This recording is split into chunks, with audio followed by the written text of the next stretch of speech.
बिस्मिल्लाहिर्रहमानिर्रहीम। नाज़रीन अस्सलाम वालेकुम, मैं हूँ इमरान वसीम।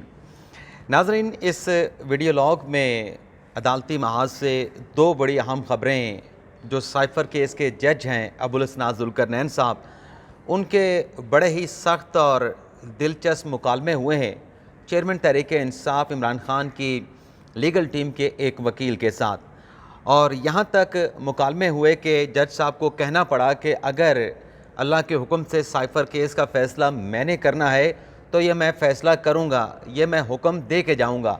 और इसी केस की समाअत के दौरान जो मुकालमे होते रहे जज और वकील के दरमियान, एक मुकालमा आया अटक जेल के हवाले से और अडयाला जेल के हवाले से।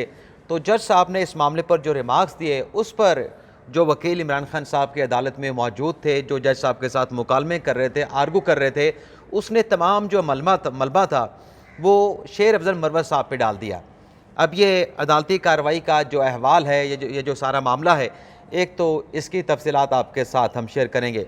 दूसरा नाज़रीन, सुप्रीम कोर्ट में साबिक वज़ीर आला पंजाब चौधरी परवेज़ इलाही की दरख्वास्त ज़मानत पर समाअत हुई है, उसका अहवाल भी आपके साथ हम शेयर करेंगे। लतीफ़ खोसा साहब ने क्या दलाइल दी है और जज साहबान ने जो 3 रुकनी बेंच था जिसको जस्टिस सरदार तारिक मंसूर साहब हेड कर रहे थे, जस्टिस मंसूर अली शाह थे, जस्टिस मुसर्रत हिलाली साहबा थी, और उनके रिमार्क्स क्या थे और मुकालमे क्या हुए।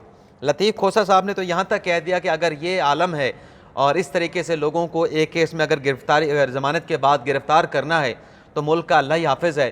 तो अदालत ने उनसे सवाल पूछा कि आप इस सुप्रीम कोर्ट से क्या चाहते हैं, तो उस पर लतीफ़ खोसा साहब ने कहा कि जिस तरीके से इस अदालत ने इमरान खान साहब को रिहाई दी थी जब उनको गिरफ़्तार किया गया था इस्लामाबाद हाई कोर्ट से, उसी तरीके से परवेज़ इलाही साहब को भी रिहा कर दिया जाए।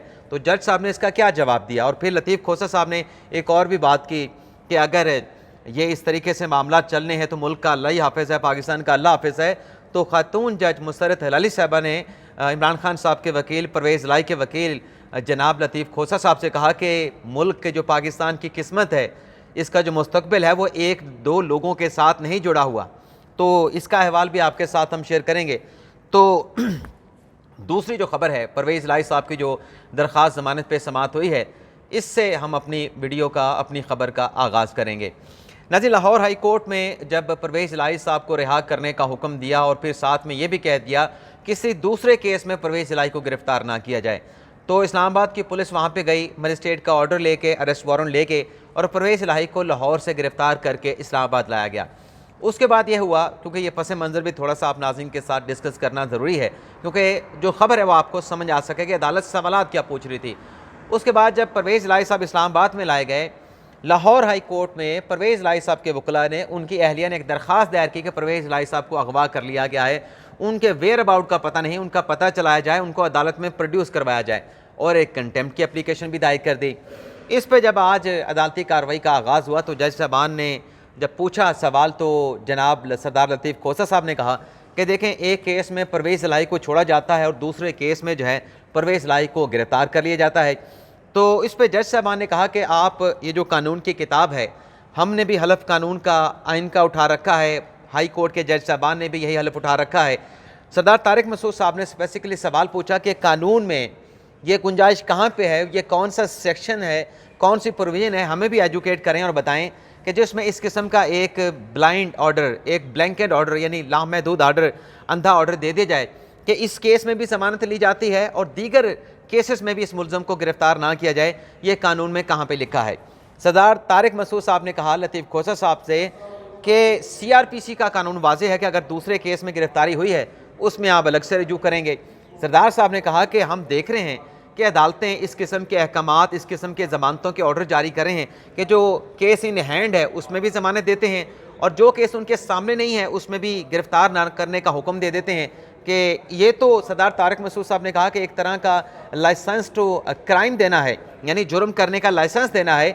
इस तरीके से जो मुलज़म ज़मानत लेके निकलेगा और बाहर आके रिहा होने के बाद 2 बंदों को कत्ल कर दे, 2 बंदे मार दे और पुलिस वाले वहाँ पे हाथ जोड़ के उस मुलज़म के सामने खड़े रहें और कहें कि हम आपको गिरफ़्तार नहीं करेंगे, पहले जाके हाई कोर्ट से इजाज़त लेके आते हैं, फिर आकर आपको गिरफ़्तार करेंगे। ये क्या कानून की धज्जियाँ जो है वो बखेरी जा रही हैं। और फिर जज साहब ने यह भी कहा कि ये बताएं कि यहाँ पे इस्लामाबाद में भी ऐसे अहकामात जारी हुए हैं कि मुलज़म पेश नहीं होता, कानून का तकाजा है कि मुलज़म अदालत में पेश हो, फिर आप उनको ज़मानत दें, लेकिन ऐसे भी ज़मानतें दी जाती हैं। सरदार तारिक मंसूर साहब ने कहा, अपने मंसूर अली शाह साहब ने सवाल पूछा कि जो लाहौर हाई कोर्ट ने हुक्म दिया उसकी टेरिटोरियल जुरिस्डिक्शन क्या बनती थी, यानी इस्लामाबाद में परवेज़ इलाही साहब गिरफ्तार हैं लेकिन लाहौर हाई कोर्ट अहकाम जारी करे तो उसकी टेरिटोरियल जुरिस्डिक्शन क्या बनती है। तो लतीफ़ खोसर साहब ने कहा कि देखें, ये तो एक मजाक ही है ना, कानून के प्रोसेस का मजाक बनाया जा रहा है, एक्सेस टू जस्टिस का मजाक बनाया जा रहा है। एक केस में ज़मानत के बाद दूसरे केस में गिरफ्तार कर लिया जाता है। तो सरदार साहब ने कहा कि ये मजाक तो 70 साल के साथ चल रहा है। एक शख्स के लिए आप आए हैं, 25 करोड़ आवाम के साथ भी, बाकी आवाम के साथ जो कुछ होता है उसका भी जिक्र करें, उसकी भी बात करें। और हमारे पास जो केस है, हमने तो आइन और कानून के मुताबिक उसका फैसला कर रहा है। सरदार साहब ने कहा कि हमारे साथ तो जो सलूक हो रहा है वो ऐसे हो रहा है कि जैसे इंडियन ऑक्यूपाइड कश्मीर में कश्मीरियों के साथ होता है। तो सरदार तारिक मंसूर साहब ने उनको मुतनब्बे किया, उनको वार्निंग की कि कश्मीर की बात ना करें। कश्मीर में इंडियन फोर्सेज हैं, इंडियन आर्मी के लोग हैं, वो जो कुछ करते हैं वो आपके सामने है, जुल्म तशद्दुद जो करते हैं। यहाँ पे तो पाकिस्तान की बात हो रही है। तो सरदार लतीफ़ खोसर साहब ने कहा कि हमारे साथ भी उसी किस्म का सलूक हो रहा है। और फिर लतीफ़ खोसर साहब ने यहाँ तक कह दिया कि अगर ये इस तरीके से चलना है सब कुछ तो फिर पाकिस्तान का अल्लाह ही हाफिज़ है। तो जिस पर खातून जज मुसर्रत हलाली साहब ने कहा कि ये पाकिस्तान की जो किस्मत है, जो मुस्तकबिल है, वो एक दो लोगों के साथ नहीं जुड़ा हुआ, ये पाकिस्तान 25 करोड़ आवाम का मुल्क है। और फिर मंसूर अली शाह साहब बार बार उनसे सवाल पूछते रहे कि जिस केस में यहाँ पर परवेज़ इलाही को गिरफ़्तार किया गया है 3/2023, उस केस में ज़मानत हासिल करने के लिए आपने क्या किया? क्या इस्लामाबाद की किसी अदालत से आपने जो किया, जिस केस में परवेज़ इलाही गिरफ़्तार हैं उसमें आपने परवेज़ इलाही की क्वाशमेंट के लिए क्या कोई किया? आपको अगर अपना काम नहीं किया तो हम क्या कर सकते हैं? और फिर अदालत ने उनसे पूछा कि चलें आप ये बताएं कि जब ये हैबियस कॉर्पस की दरख्वास्त आपने लाहौर हाई कोर्ट में दायर की, लाहौर हाई कोर्ट ने मामला डिस्पोज ऑफ कर दिया, हम इसमें क्या कर सकते हैं? तो फिर लतीफ़ खोसर साहब ने कहा कि जिस तरीके से वो आर्टिकल 184(3) का सुप्रीम कोर्ट ने अख्तियार इस्तेमाल करके इमरान खान साहब को यहाँ बुलाया था और फिर उनको रिहा करने का हुक्म दिया था, यहाँ पर भी आप इसी नोयत का हुक्मनामा, इसी किस्म का फ़ैसला सादिर फरमा दें। तो जज साहब ने कहा कि ये वो वाला मामला नहीं है जो, मतलब लतीफ़ खोसर साहब कह रहे थे कि आप परवेज़ इलाही साहब को भी यहाँ पे प्रोड्यूस कराएं, परवेज़ इलाही को उसी तरीके से जैसे इमरान खान साहब को रिहा किया गया। गुड टू सी यू कहा बंदियाल साहब ने, आप भी गुड टू सी यू कहें, परवेज़ इलाही साहब को यहाँ से रिहा करने का हुक्म दें। तो तारिक मंसूर साहब ने कहा कि घड़ी वापस नहीं जा सकती, हमारे सामने कानून और आइन के मुताबिक हमने केस देखना है। हमारे लिहाज से तो ये जो केस है ये तो इन्फ्रक्शस हो चुका है, तो बताएं हम क्या कर सकते हैं। ये जो आपने जितनी FIRs बताई हैं कि इसमें ज़मानत हुई, उसमें गिरफ्तार कर लिया, ये या तो सब्सिक्वेंट डेवलपमेंट है या लाहौर हाई कोर्ट के फैसले के बाद का मामला है। आपने तो लाहौर हाई कोर्ट का फैसला चैलेंज किया है, बाकी केसेस में जो गिरफ्तारी हुई है वो मामला तो हमारे सामने है ही नहीं, हमारे रिकॉर्ड पे नहीं है, तो हम कैसे उसका जायज़ा ले सकते हैं? हमें रहनुमाई फरमाए ना। 2 सवाल दिए परवेज़ इलाही साहब को, इन सवालों को जवाब दे दें। तो लतीफ़ खोसर साहब ने क्या कहा? लतीफ़ खोसर साहब ने कहा कि फिर मुझे आप वक्त दे दें और कल तक इस केस को आप रख लें, मैं तैयारी करके कल अदालत को असिस्ट कर दूंगा। तो जज साहब ने कहा कि कल तो जुमे का दिन है, कल तो फिर समाअत इस पर नहीं हो पाएगी, फिर ऐसा करते हैं कि अगले हफ्ते तक रख लेते हैं। अगले हफ्ते फिर सरदार साहब ने कहा कि आप पीर तक रख लें। तो पीर तक बेंच ने कहा कि पीर को तो हमारा मुकदमा है प्रैक्टिस एंड प्रोसीजर बिल का, तो फिर उससे अगली किसी तारीख को इस मुकदमे को जो है वो समाअत के लिए जो है वो मुकर्रर कर देंगे। इसके अलावा आप ये देखें कि जज्बात इतने जज्बाती थे जो है वो दलाइल देते हुए अपने सरदार लतीफ़ खोसर साहब। तो ना जी एक मैसेज कर लूँ, बहुत ज़रूरी है, माज़रत के साथ। तो लतीफ़ खोसर साहब ने कहा कि जब ये मेरे सामने एहलकारों ने आके गिरफ़्तार किया तो वो बग़ैर कपड़ों के थे, यानी नंगे थे, यहाँ तक जज्बात में आके वो दलाइल दे रहे थे अपने लतीफ़ खोसर साहब। तो सरदार साहब ने पूछा कि दिन दिहाड़े, दिन के वक्त वो बग़ैर कपड़ों के लोग जो आए थे गिरफ़्तार करने के लिए, उन्होंने कपड़े नहीं पहन रखे थे? तो फिर सरदार साहब को याद है कि नहीं, वो तो मैं बग़ैर यूनिफॉर्म की बात कर रहा था कि वो यूनिफॉर्म जो है नहीं पहने हुए थे। लेकिन बहरहाल इस केस की जो समाअत है उसे आइंदा हफ्ते तक जो है वो मुलतवी कर दिया गया है। और सरदार साहब ने उनसे एक भी बात की कि जज्बाती मत हो, कानून की बात करें। तो मुझे लतीफ़ खोसर साहब ने कहा कि मुझे गाड़ी से निकाल कर परवेज़ इलाही को उठा के ले गए, अब मैं वकालत करूँ या बतौर गवाह बनूँ? क्योंकि खोसर साहब ने कहा था कि जो आप कह रहे हैं कि दिन दिहाड़े परवेज़ इलाही साहब को उठा के लेके गए, आप कंप्लेनें बन जाएँ, आप उनके खिलाफ FIR का इंदराज कराएँ। तो सरदार साहब ने FIR के इंदराज से इनकार कर दिया और फिर यहाँ पे केस की जो समाअत है उसे आइंदा हफ्ते तक जो है वो मुलतवी कर दिया गया। अब आ जाते हैं जो मुकालमा हुआ जनाब अबुल हसनात जुल्करनैन साहब का इमरान खान साहब के वकील। अब वो वकील कौन थे उसका अहवाल भी आपके साथ हम शेयर करते हैं। ये नाज़िम मुझे टिकर निकालने दें। ये आगे जनाब, ये नाज़रीन वही वकील हैं जिन्होंने आज साइफर केस में इमरान खान साहब की उनके बेटों के साथ या बेटों सलमान और कासम के इमरान खान के साथ बात करवाने के लिए जज अब्दुल हसन साहब की अदालत से रजू किया था। अब आप मकाल में सुनते जाएँ, मैं पढ़ता जाऊँगा ताकि उसमें कोई गलती कोई वहाम बाकी ना रहे। जज साहब ने कहा, जज अब्दुल हसन साहब जुल्करनैन ने अटक जेल के हालात के बारे में वकला को आगाह कर दिया। जज साहब ने इमरान खान साहब के वकला को आगाह कर दिया। इसमें वकील शिराज रांझा ने कहा कि चेयरमैन पीटीआई को बताए बगैर अटक से अडयाला जेल मुंतकिल किया गया। अब बताए बगैर किसने मुंतकिल किया था, किसने दरख्वास्त इस्लामाबाद हाई कोर्ट में दी थी? शेर अफजल मरवत साहब ने दरख्वास्त दी थी कि खान साहब को अटक जेल में ना रखा जाए, उनको अडयाला जेल में लाया जाए। तो आज शिराज रांझा साहब कह रहे थे कि चेयरमैन पीटीआई को बताए बगैर अटक से अडयाला जेल में मुंतकिल किया गया, और फिर उन्होंने कहा कि चेयरमैन पीटीआई को अटक से अडयाला जेल मुंतकिल ही नहीं करना चाहिए था। यानी ये वकील जो इमरान खान साहब की लीगल टीम का हिस्सा, ये कह रहे हैं कि खान साहब को अटक जेल में ही रहना चाहिए था। जज साहब ने कहा, जज साहब के रिमार्क्स भी सुने कि अडयाला जेल के हालात साजगार नहीं।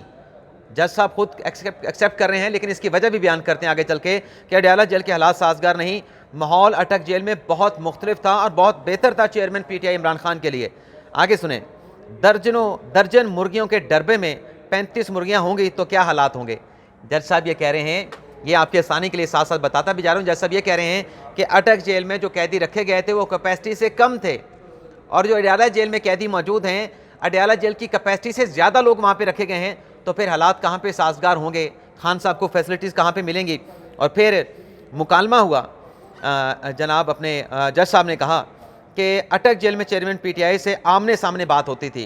क्या कह रहे हैं जज साहब कि मेरी इमरान खान साहब के साथ आमने सामने बात होती थी। अडयाला जेल में तो हालात मुख्तलिफ थे। तो कल आपको बताया था ना कि खान साहब को कमरा अदालत में नहीं लाया गया, एक ग्रिल थी, ग्रिल के उस पार कुर्सी पे इमरान खान साहब और शाह महमूद कुरैशी साहब बैठे थे। तो जज साहब भी इसका शिकवा कर रहे थे। तो इमरान खान साहब के वकील ने कहा, शिराज रांझा साहब ने, कि अडयाला जेल में बहुत रश है, अटक जेल में सुकून था। और फिर आगे चल के शिराज रांझा साहब ने कहा कि चेयरमैन पीटीआई पर गैर ज़रूरी सख्ती हो रही है, अदालत बेटर क्लास का फैसला करती है, नाफिज नहीं होता। और फिर चेयरमैन पीटीआई, ये वकील साहब कह रहे हैं कि चेयरमैन पीटीआई को टीवी बेहतर बिस्तर क्यों नहीं देते, अटक जेल में सुकून था। ये वकील साहब खुद एतराफ़ कर रहे हैं। तो जज साहब ने कहा कि मैंने अटक जेल में इमरान खान साहब को लाइब्रेरी यानी किताबें, वर्जिश, अखबारात की सहूलत दी थी। मेरे हुक्म पे ये तमाम सहूलियत इमरान खान साहब को दी गई। जज साहब ने कहा कि जेल मुंतकली का खाम खा तमाशा लगाया गया। अडयाला जेल में कोई कहानी नहीं, यानी अडयाला जेल में कोई सहूलत नहीं। और जज साहब कह रहे हैं, किससे शिकवा कर रहे हैं, किसकी सरजनिश कर रहे हैं कि खाम खा आप लोगों ने तमाशा लगाया कि वहाँ पर खान साहब जो है अच्छी हालत में नहीं, बेटर हालत में नहीं। ये आपने तमाशा लगाया था, इमरान खान साहब की लीगल टीम ने तमाशा लगाया था। आगे सुने वकील साहब क्या कहते हैं। जेल मुंतकिल की दरख्वास्त दायर करने से कबल, नाज़रीन दोबारा से सुने, कि जो इमरान खान साहब को अडयाला से अटक जेल में मुंतकिल करने की दरख्वास्त दी गई, अटक से अडयाला जेल में, उसमें इमरान खान साहब के वकील कह रहे हैं लीगल टीम के कि जेल मुंतकिल करने की, यानी खान साहब को अडयाला जेल मुंतकिल करने की दरख्वास्त दायर करने से पहले शेर अफजल मरवत को कानूनी टीम से मुशावरत करनी चाहिए थी।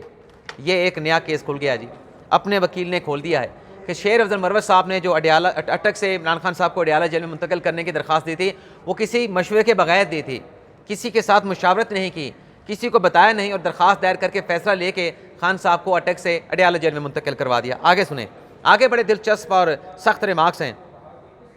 शेर अफजल मरवत ने हतमी मशावरत किए बगैर हाई कोर्ट और आपकी अदालत में दरख्वास्त दायर कर दी। अटक जेल में वकला की मुलाकात बड़ी आसानी से हो जाती थी, अडयाला जेल में तो इमरान खान साहब से मुलाकात में बहुत मसाइल हैं। खान साहब का वकील अदालत में अब्दुल हसन जुल्करनैन साहब को कह रहा है।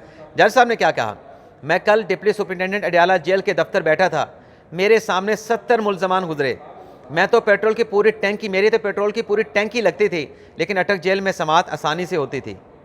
जज साहब ये भी शिकवा कर रहे हैं कि वहाँ दूर जाना होता था, पेट्रोल की पूरी टैंकी जला के जाता था, लेकिन समाअत बड़ी आसानी के साथ, बड़ी कन्वीनियंट अंदाज में होती थी। और आगे जज साहब कहते हैं कि नोट कर लो सब, शुक्र है। जज साहब शुक्र कर रहे हैं कि आप अडयाला जेल मुंतकिली के हवाले से अपनी गलती तो मान रहे हैं। और आगे वकील शिराज रांझा साहब ने कहा कि आपने माइंड नहीं करना, साइफर केस की समाअत 10 अक्टूबर को थी, नकूल के लिए क्यों जल्द समाअत रखी। यानी अब ये वकील साहब जज साहब से शिकवा कर रहे हैं कि आपने तो 10 अक्टूबर के इसकी समाअत को मुलतवी किया था, फिर 4 अक्टूबर की तारीख क्यों दे दी। इस पर भी जज साहब ने उनको कानूनी जवाब दिया, फिर माना वकील साहब ने। अब जज साहब ने क्या जवाब दिया, अगर साइफर केस का ट्रायल चलाना है तो बताएं, नहीं चलाना तब भी बता दें। जज साहब ने कहा कि ट्रायल के लिए वाफिर वक्त दे रहा हूँ, आपकी कानूनी टीम समझ ही नहीं रही। जज साहब ने कहा कि मैं साइफर केस का ट्रायल बहुत मौसर अंदाज में चलाना चाह रहा हूँ। अबुल असनाद जुल्करनैन नहीं तो कोई और साइफर का ट्रायल कर लेगा, यानी जज साहब कहते हैं कि मैं नहीं तो कोई और आके इस केस का ट्रायल कर लेगा। साइफर केस में चालान की नकूल कभी ना कभी तो फराहम करनी थी ना, फराहम करनी है ना। जज साहब ने कहा कि जुडिशल रिमांड की अहमियत को आप समझते हैं कि जुडिशल रिमांड क्या होता है। चालान आ जाए तो जुडिशल रिमांड गैर मौसर हो जाता है, यानी 10 अक्टूबर तक का ही हमने आपको बताया था। तो जज साहब भी आज कानून का सबक इमरान खान साहब के वकील को पढ़ा रहे थे, क्योंकि चालान आ गया था तो जुडिशल रिमांड गैर मौसर हो गया था, तो मैंने इसलिए अर्ली तारीख मुकर्रर कर दी थी। जज साहब ने कहा कि जुडिशल रिमांड का मकसद चेयरमैन पीटीआई की 14 दिन के बाद खैरियत आफियत मालूम करना होता है। ये कानून कहता है कि 14 दिन का रिमांड दें और 14 दिन के बाद मुलजम का पता करें, उसकी खैरियत आफियत मालूम करें। मैं तो अटक जेल जाता था। इस पर वकील ने कहा कि सुप्रीम कोर्ट के जजेस ने कहा कि जज हमायूं दिलावर को तोशा खाना केस में क्या जल्दी है। तोशा खाना साइफर केस में मुलजम को ट्रायल की जल्दी होनी चाहिए, यहाँ मुद्दई जल्दी कर रहा है। दीगर केसेस मामूल के मुताबिक चलाए जा रहे हैं। चेयरमैन पीटीआई के खिलाफ केसेस का जल्दी ट्रायल किया जा रहा है, ये वकील साहब कह रहे हैं। तो जज साहब ने कहा कि साइफर आम नोयत का केस नहीं, हाई प्रोफाइल हसास केस है जनाब, समझें इसको। साइफर कोई हसास केस नहीं है। फिर अब वकील ने कहा साइफर को तो हसास बनाया जा रहा है। जज साहब ने कहा कि साइफर केस के चालान की नकूल फराहम करने थे। पीटीआई की कानूनी टीम ने अदालत की बात तक नहीं सुनी। अगर कोई और बेहतर जज लगता है तो ले आएँ। मैं सीधा और साफ बात करने वाला जज हूँ। मुझे कोई शौक़ नहीं, मैं अपना पेशा वराना काम कर रहा हूँ। हमारी कौन मानता है। और आगे चल के शिराज साहब ने कहा, ये भी शिराज साहब कह रहे थे कि हमारी कौन मानता है, हम चाहते हैं कि साइफर केस का ट्रायल ना हो। तो जज साहब ने फिर यहाँ पे उन्हें कानून की बात बताई कि ये भी आप अपने क्लाइंट के इमरान खान के खिलाफ बात कर रहे हैं। जज साहब ने कहा कि मैं प्रेस कॉन्फ्रेंस नहीं कर सकता। जुर्म किया है तो सज़ा होगी, नहीं अगर जुर्म किया तो फिर सज़ा नहीं होगी। साइफर केस की समाअत के लिए लंबी तारीख दे देता हूँ। चेयरमैन पीटीआई जितने दिन मर्जी कैद में रहे, फिर इसका क्या होगा कि खान साहब को फिर जेल में रख दें, ट्रायल नहीं करते। और जज साहब ने कहा कि आप मुझे जज हमायूं दिलावर समझते हैं। जज हमायूं दिलावर भी इंसान था। जज साहब ने कहा कि हमायूं दिलावर ने अपने अंदाज से तोशा खाना केस चलाया। अबुल असनाद साइफर केस अपने तरीके से चलाएगा, यानी मैं अपने तरीके से केस को चलाऊंगा। और फिर जज साहब कहते हैं अगर साइफर केस का ट्रायल होगा तो चेयरमैन पीटीआई बाहर आएंगे ना, यानी ट्रायल में अगर उनकी बरियत बनती है तो बाहर भी आ जाएंगे, ट्रायल नहीं होगा तो फिर जेल में ही रहेंगे।